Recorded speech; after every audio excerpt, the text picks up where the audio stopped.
আজকে এমন কিছু তথ্য আপনাদেরকে দেব, যেই তথ্যগুলো এক নজরে আপনি দেখতে পারবেন এবং জানতেও পারবেন যে আল্লাহ রাসূল সাল্লাল্লাহু আলাইহি ওয়াসাল্লামের পরবর্তী সময়ে এবং পূর্ববর্তী সময়ে মুসলমানরা যে জ্ঞান বিজ্ঞানে অনেক অবদান রেখেছে এবং বর্তমানেও রেখে যাচ্ছে, এগুলো অস্বীকার করতেছে অনেক ছাগল।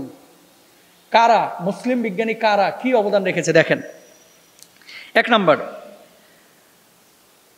আজকে আপনারা কফি সবাই পছন্দ করেন, তাই না? কফি, কেউ ব্ল্যাক কফি পছন্দ করেন, কেউ মিল্ক কফি পছন্দ করেন, কেউ দুধ মিশিয়ে এটাকে হোয়াইট কফি বলে আপনারা খেতে পছন্দ করেন, কেউ হট কফি পছন্দ করেন, কেউ কোল্ড কফি পছন্দ করেন। কফি সারা পৃথিবীতে একটা জনপ্রিয় এখন পানীয়, এবং হাতির লেদা থেকে যে কফিটা হয় ব্রাজিলে পাওয়া যায়, এটা পৃথিবীর সবচেয়ে দামি কফি। ডিসকভারিও বলছে, অন্যান্য আর্টিকেলও আমি পড়েছি। আচ্ছা, এই কফির আইডিয়াটা কোথা থেকে আসলো জানেন? আফ্রিকার একটা দেশ, আপনারা সকলেই জানেন, দেশটির নাম হচ্ছে ইথিওপিয়া, আবিসিনিয়া। এই ইথিওপিয়াতে একজন রাখাল ছিল কাফা অঞ্চলের, তার নাম ছিল হচ্ছে খালিদ।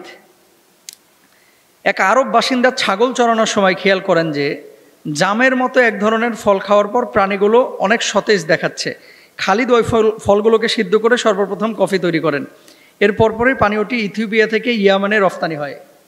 তার মানে পশ্চিমা বিশ্বে এখন যে কফি এত জনপ্রিয়, জার্মানিতে, ইংল্যান্ডে, আমেরিকায়, এই কফি কিন্তু প্রথম পশ্চিমা বিশ্বে ছিল না। আসলো কোথায়? আফ্রিকায়। উৎপাদন হলো কোথায়? আফ্রিকায়। সেখান থেকে আসলো কোথায়? ইয়ামানে, আরবে। এখন দেখেন আরব এবং আফ্রিকার চাইতে কফি সবচেয়ে বেশি জনপ্রিয় কোথায়? পশ্চিমা বিশ্বে, শরীর হিট করার জন্য।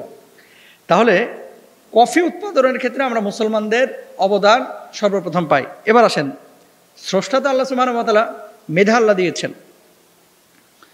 2 নম্বর আসেন, এই যে ক্যামেরা, মোবাইল ফোনে ক্যামেরা আছে, আপনারা ফেসবুক, ইন্টারনেটে যে সমস্ত ভিডিও কন্টেন্টগুলো দেখেন, ক্যামেরার মাধ্যমে আপনারা দেখেন, তাই না?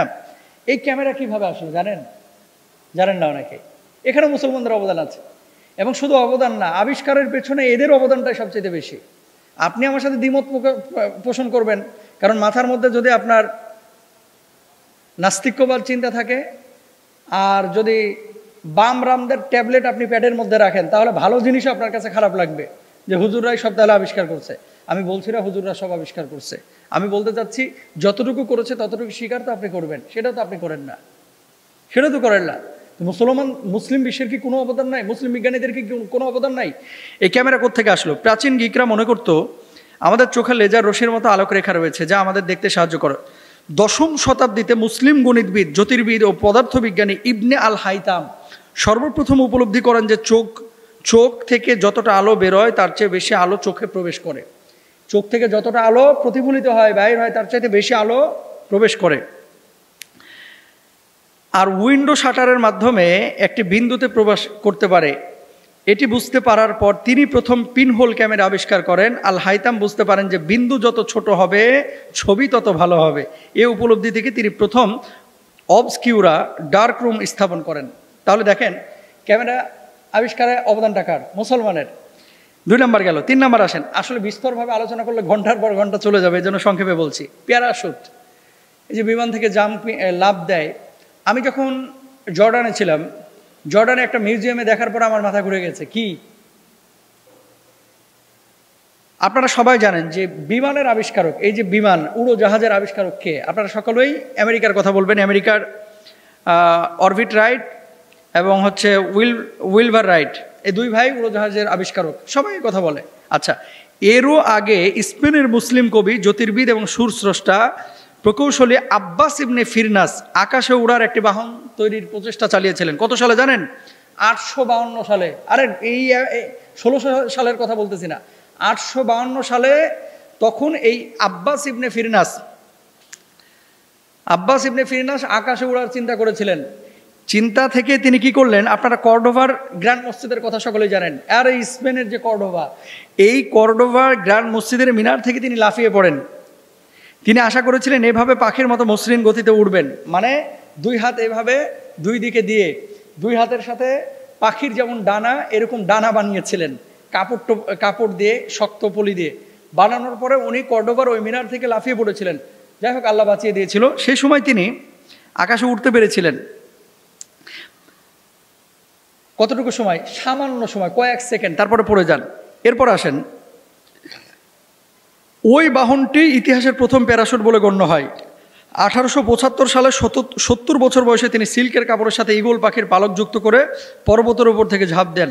এভাবে তিনি উল্লেখযোগ্য উচ্চতায় উড়েন। 10 মিনিট আকাশে সেই সময় তিনি ভেসেছিলেন। আল্লাহু আকবার। এই আব্বাস ইবনে ফিরনাস 10 মিনিট আকাশে ভেসেছিলেন। মূলত আকাশে উড়ার চিন্তা চেতনা আব্বাস ইবনে ফিরনাসের থেকে, প্যারাশুটের আবিষ্কারক তিনি। এবং এরপরেই কিন্তু এই আমেরিকায় আপনার 1600 শতক থেকে গবেষণা শুরু হয়েছে, 1800 শতক থেকে গবেষণা শুরু হয়েছে, এরপরে বিমানের ইঞ্জিন তৈরি করে এখন আকাশে উড়ে বেড়াচ্ছে। আচ্ছা, তাহলে প্যারাশুটে আমরা মুসলমানদের অবদান পাইলাম। চিকিৎসা বিজ্ঞানের জনক কাকে বলা হয় বলেন তো? চিকিৎসা বিজ্ঞানের জনক বলা হয় ইবনে সিনাকে, মুসলিম বিজ্ঞানী, আমরা সকলেই জানি। রসায়ন শাস্ত্রের জনক কাকে বলা হয়? 800 খ্রিস্টাব্দের দিকে ইসলামের সর্বপ্রথম জাবের ইবনে হাইয়ান ডিস্টিলিউশন অর্থাৎ সিদ্ধকরণ প্রক্রিয়ার মাধ্যমে তরল পদার্থের একটিকে আরেকটি থেকে পৃথক করার পদ্ধতি আবিষ্কার করেন। তিনি কে? জাবের ইবনে হাইয়ান, রসায়ন পদার্থের জনক, মানে মুসলিম বিশ্ব যাকে আখ্যায়িত করে থাকে। এরপরে শল্য চিকিৎসক সরঞ্জাম, চিকিৎসার জন্য যে সমস্ত কাটাকাটি, আরে প্যাড যে কাটে সিজারের সময়, এটা কি ওই কসাইদের মতো চাকু দিয়ে কাটে নাকি? এগুলোর জন্য আলাদা যন্ত্রপাতি আছে, এগুলো আবিষ্কার করেছে মুসলমানরা। তারপরে উইন্ড মিল বা বায়ুকাল মুসলমানরা আবিষ্কার করেছে। রকেট, বারুদ তৈরিতে ব্যবহৃত নোনতা গান পাউডার চীনেরা আবিষ্কার করে আগুন জ্বালানোর কাজে ব্যবহার করেছিল, কিন্তু আরবরা সামরিক কাজে ব্যবহারের জন্য গান পাউডার বিশুদ্ধকরণের বিষয়টি নিয়ে কাজ করেছিল। ক্রুসের যুদ্ধে মুসলমানদের আবিষ্কৃত আগ্নেয়াস্ত্র প্রতিপক্ষ শিবিরে ভীতির সঞ্চার করেছিল, সেখানে মুসলমানদের অবদান আছে। এরপরে দেখেন ফাউন্টেন পেন, 953 খ্রিস্টাব্দে মিশরের সুলতানের প্রয়োজনে ফাউন্টেন পেন আবিষ্কৃত হয়। এটা মিশরের বিজ্ঞানীরা তখন আবিষ্কার করেছিল। ফাউন্টেন পেন, কালি দিয়ে যে সমস্ত আগে যে আপনারা কলম দিয়ে লিখতেন, মুসলমানদের আবিষ্কার। এরকম অনেক আছে ভাই। তো একটার পর একটা আমি যে কথাটি বলতে চাচ্ছি যে মুসলমানদের অবদান আছে, এখনো অনেক কাজ মুসলমানরা করতেছে, কিন্তু এগুলো স্বীকার করে না। আল্লাহ তাআলা আমাদের বোঝার তৌফিক দান করুন।